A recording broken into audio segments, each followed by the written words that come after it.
Start. आज हमारा topic number 5 course हमारा AGXT311। ठीक है, तो ये 5वां नंबर टॉपिक है हमारा government policy and program institution for entrepreneurship development. तो हमारा टॉपिक जो कह रहा है कि गवर्नमेंट पॉलिसी, हमारी सरकार ने कौन सी योजनाएं चलाई जिससे कि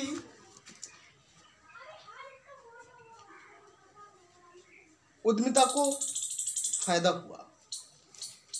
तो टॉपिक हमारा क्या है? Government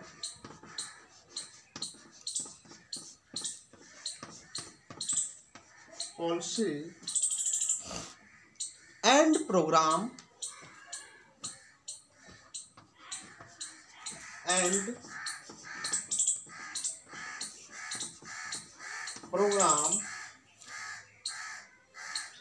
and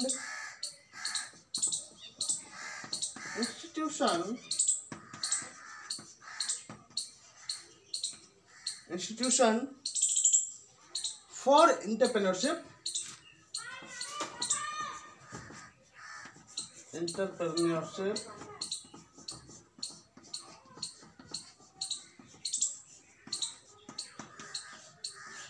development. ठीक है, तो आज हम इसमें पढ़ेंगे कि उद्यमिता को बढ़ावा देने के लिए हमारे सरकार ने हमें क्या क्या नियम बनाए, कौन कौन सी इंडस्ट्रियाँ लॉन्च की, किस प्रकार के उद्योग उन्होंने चलाए, किस सन में चलाए थे। तो उस प्रकार से हम आज आपको ये लेक्चर लेते हैं। तो इसमें कह सकते हैं कि उद्यमिता के विकास हेतु सरकारी नीति व कार्यक्रम एवं संस्थाएं, हिंदी में। ठीक है, तो किसी भी देश की अर्थव्यवस्था में औद्योगिक विकास का इतना महत्वपूर्ण स्थान है कि औद्योगिक विकास को प्रायः आर्थिक विकास का पर्यायवाची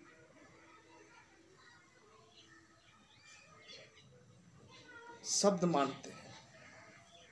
पश्चिम के देश विकसित देश प्रायः प्रौद्योगिक या औद्योगिक देश कहे जाते हैं। औद्योगिक विकास के लिए एक सुविचारित औद्योगिक नीति होना आवश्यक है। ठीक है, तो इस प्रकार से हमारे देश में औद्योगिक क्या है? एक पर्यायवाची शब्द है, मतलब कि जो औद्योगिक विकास, आर्थिक विकास के लिए।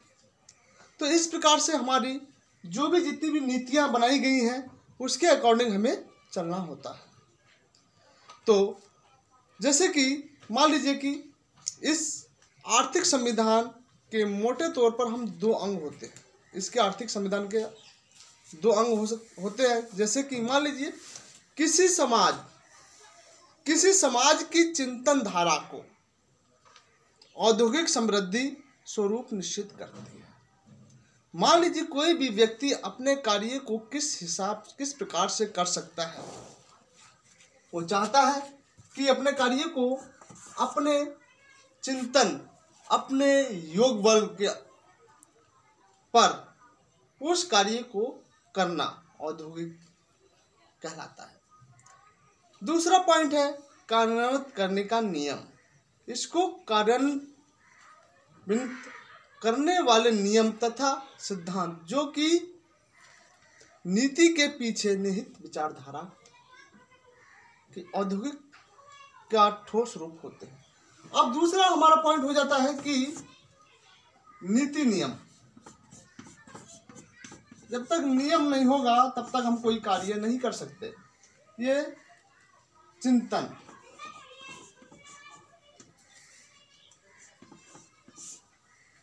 क्योंकि हमारे ये अभिन्न अंग है। जब तक हम नहीं सोचेंगे तब तक हम कोई कार्य नहीं कर सकते। अगर हमारे मन में कोई करने की जिज्ञासा नहीं होगी तो हम दूसरा कार्य कैसे कर सकते हैं। कहते हैं कि बिन हाथ पैर चलाए खाना नहीं मिल सकता। वैसे ही अगर किसी उद्योग को बढ़ाने के लिए हमें कड़ी मेहनत करनी पड़ेगी, कड़े चिंतन करना पड़ेगा, सोचना पड़ेगा कि कैसे हम इस बिजनेस को आगे बढ़ा सकें। ठीक है, तो इस प्रकार से ये हमारा 2 अंग हो जाते हैं जो हमारे व्यापार को आगे बढ़ाते हैं। अब औद्योगिक नीति 1948, मतलब कि एक नीति बनाई गई थी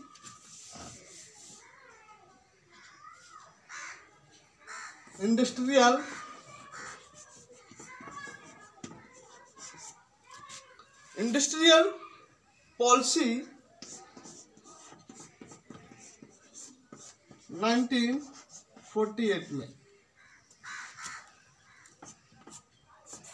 48 में एक पॉलिसी बनाई गई थी। इसके अंतर्गत समझाया गया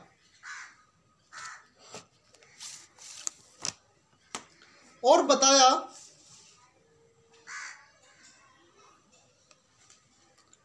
6 अप्रैल 1948 को भारतीय संसद में तत्कालीन उद्योग एवं वाणिज्य मंत्री श्री स्वर्गीय डॉक्टर श्यामा प्रसाद मुखर्जी ने, मतलब कि इस नीति को किसने चलाया था? स्वर्गीय डॉक्टर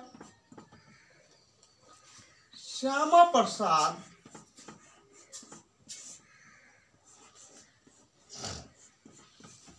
मुखर्जी।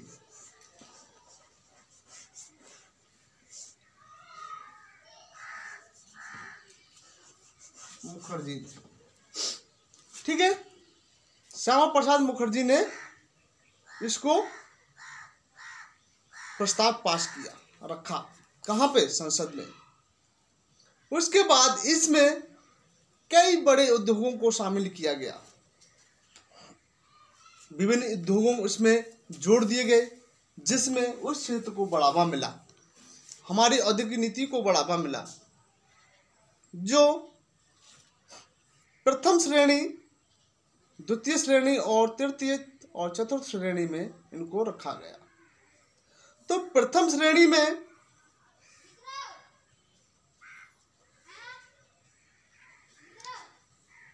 तीन महत्वपूर्ण उद्योग रखे गए।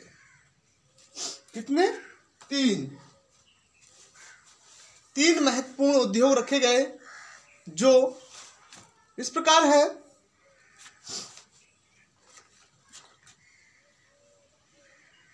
पहला अस्त्र शस्त्र,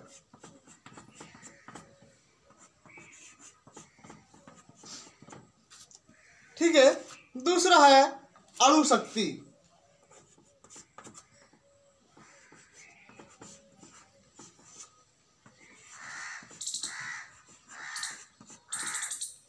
परमाणु बम, अणु शक्ति नियंत्रण। तीसरा रखा गया था रेल यात्रा।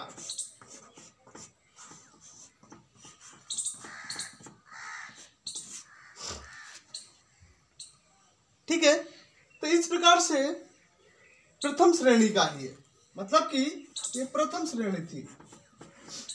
मैंने आपकी पीडीएफ में सारा कुछ मेंशन है, आप इसको नोट कर लीजिएगा। ओके, उसके बाद द्वितीय श्रेणी में 6 आधारभूत उद्योगों को रखा गया, जो हमारे इस श्रेणी के अंतर्गत आते हैं,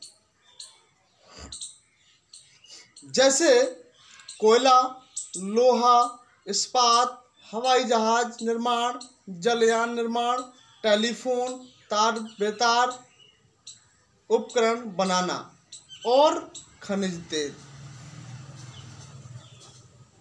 उद्योग। तो इस प्रकार से ये 6 द्वितीय श्रेणी में रखे गए थे।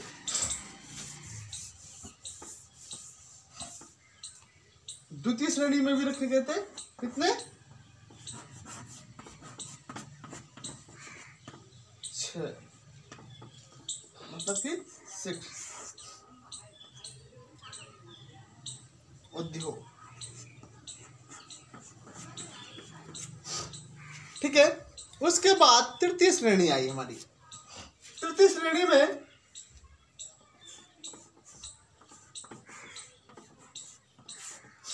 तृतीय श्रेणी में राष्ट्रीय महत्व के उद्योग रखे गए जो राष्ट्र के लिए कार्य करते हैं, उसमें बहुत सारा योगदान देते हैं। जैसे भारी रासायनिक उद्योग, चीनी उद्योग, सूती व ऊनी वस्त्र, सीमेंट, कागज, नमक मशीन, टूल्स आदि शामिल किए गए। तो ये तृतीय श्रेणी में इसमें शामिल किए गए। उसके बाद चतुर्थ श्रेणी आती है। बाकी शेष जितने प्रोग्राम थे वो चतुर्थ श्रेणी में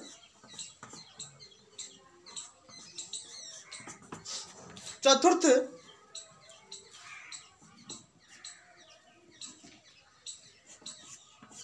श्रेणी में रखे गए।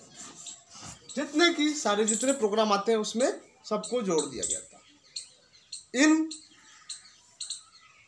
उसके बाद इन कमियों को दूर करने के लिए 1954 में घोषित समाजवादी समाज की स्थापना के उद्देश्य को प्राप्त करने के लिए 1956 में नई उद्योग नीति घोषित की गई थी। मतलब कि 1956 में न्यू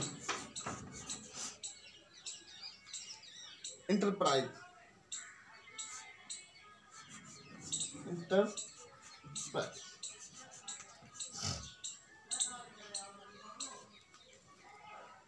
पॉलिसी, ओके। इस प्रकार से ये हमारा पहली औद्योगिक नीति हो गई। उसके बाद हम आते हैं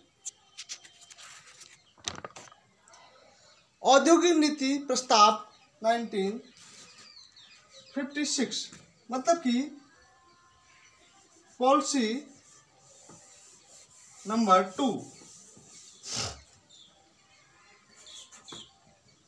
1956, ओके। तो ये पॉलिसी भी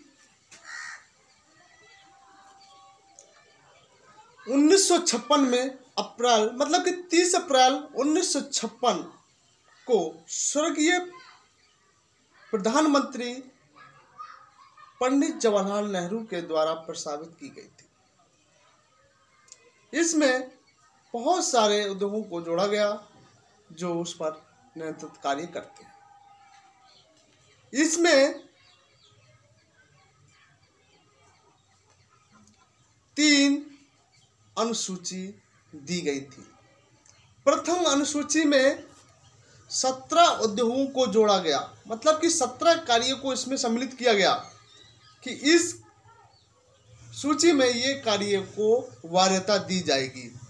तो वो कार्य इस प्रकार है: अस्त्र शस्त्र, अणुशक्ति, लोहा और इस्पात की भारी ढलाई तैयारी, भारी मशीन, बिजली के भारी यंत्र, कोयला, लिग्नाइट, कच्चा लोहा, खनिज तेल, मैग्नीशियम एक्सेट्रा। तो ये सारे इसमें मैंने आपको मेंशन कर दिए। तो इस प्रकार से ये आपके इस पॉलिसी के अंतर्गत आते हैं। मतलब कि 19 मतलब प्रथम अनुसूची के अंतर्गत कितने 17। द्वितीय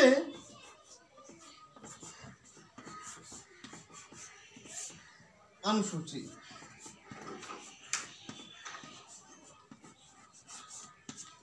द्वितीय अनुसूची में 12 मतलब कि 12 उद्योगों को रखा गया। कितने 12 उद्योग रखे गए थे।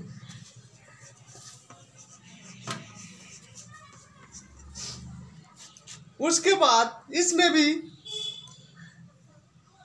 12 उद्योग दिए गए, रासायनिक खाद, मशीन, टूल्स, दवाएं, सड़क यातायात, समुद्री यातायात इत्यादि।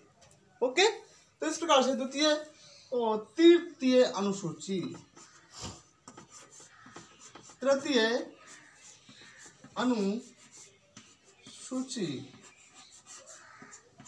इसके अंतर्गत शेष जितने भी उद्योग बचे थे उनको इस तृतीय अनुसूची में रखा गया, जो निरंतर हमारी सरकार के अंडर में कार्य कर रहे हैं, देख रहे हैं। तो इस प्रकार से हमारी 2 पॉलिसी आपको करा दी। तीसरी पॉलिसी हमारी है जनता government industrial policy 1977। Okay,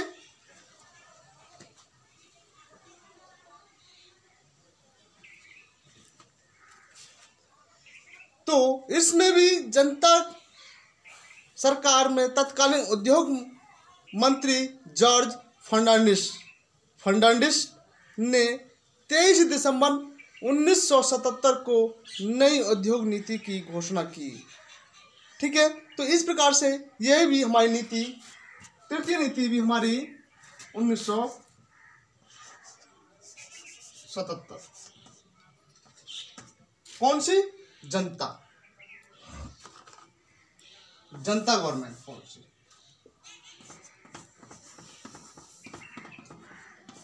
government policy. Okay, तो ये किसने?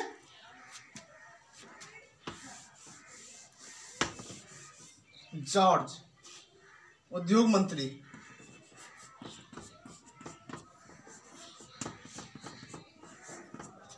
जॉर्ज फर्नांडिस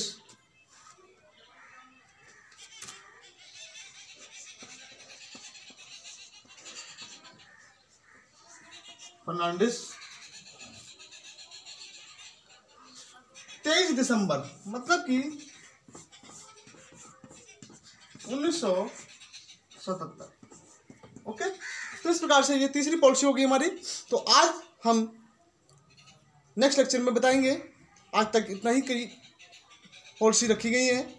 ओके, तो ये आज आप इतना कंप्लीट कर लीजिएगा। Thank you class. Okay, welcome.